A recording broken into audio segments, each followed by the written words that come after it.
What is the difference between class and instance attributes?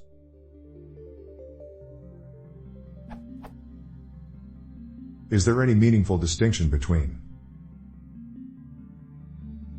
versus?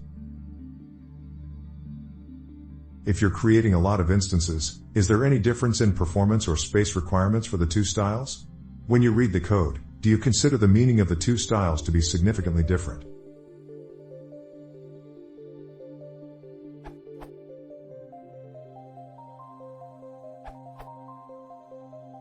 There is a significant semantic difference, beyond performance considerations.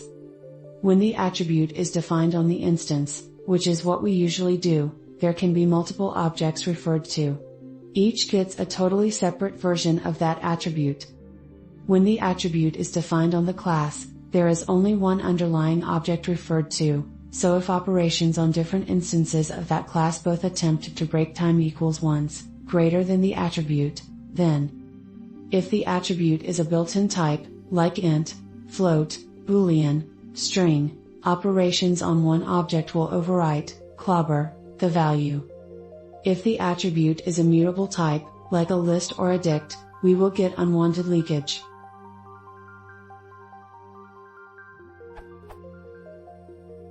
For example,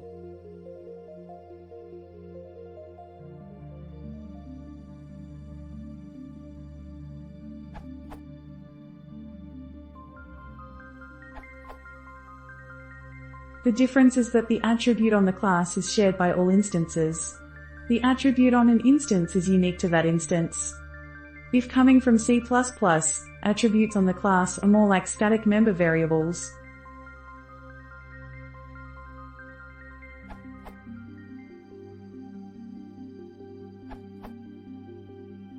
Here is a very good post, and summary it as below.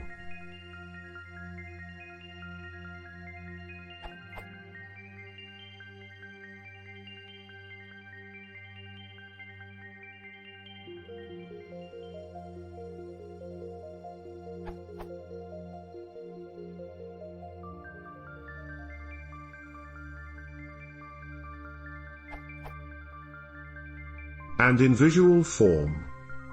Class attribute assignment.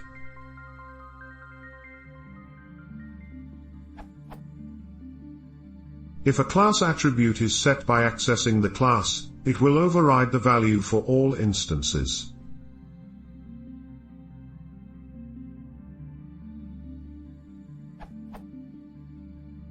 If a class variable is set by accessing an instance, it will override the value only for that instance. This essentially overrides the class variable and turns it into an instance variable available, intuitively, only for that instance.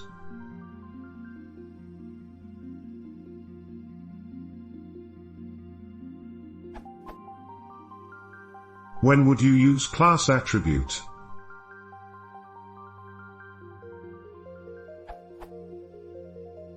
Storing constants. As class attributes can be accessed as attributes of the class itself, it's often nice to use them for storing class-wide, class-specific constants.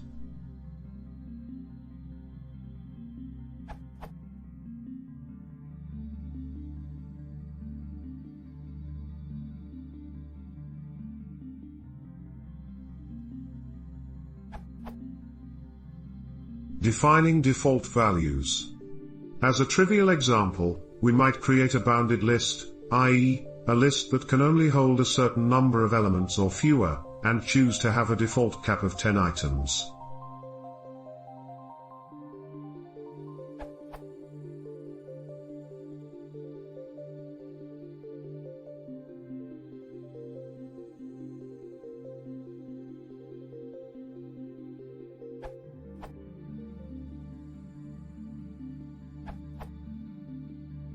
Since people in the comments here and in 2 other questions marked as dupes all appear to be confused about this in the same way, I think it's worth adding an additional answer on top of Alex Coventry's.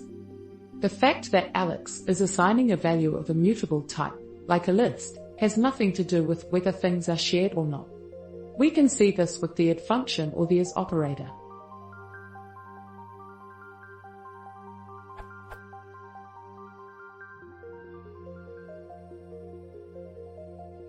If you're wondering why I used object instead of, say, 5, that's to avoid running into two whole other issues which I don't want to get into here, for two different reasons. Entirely separately created 5s can end up being the same instance of the number 5.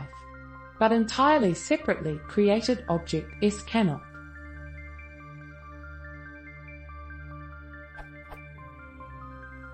So, why is it that a .foo.append 5 in Alex's example affects b.foo, but a .foo equals 5 in my example doesn't? Well, try a .foo equals 5 in Alex's example, and notice that it doesn't affect b.foo there either. A .foo equals 5 is just making a .foo into a name for 5. That doesn't affect b.foo, or any other name for the old value that a .foo used to refer to. It's a little tricky that we're creating an instance attribute that hides a class attribute, but once you get that, nothing complicated is happening here.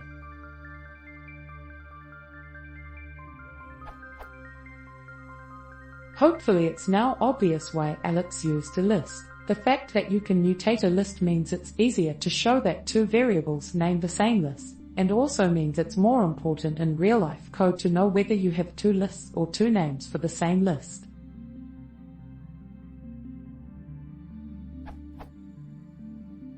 The confusion for people coming from a language like C++ is that in Python, values aren't stored in variables. Values live off in value land, on their own. Variables are just names for values, and assignment just creates a new name for a value. If it helps, think of each Python variable as a shared _ptr, t, instead of a t. Some people take advantage of this by using a class attribute as a default value for an instance attribute that instances may or may not set. This can be useful in some cases, but it can also be confusing, so be careful with it.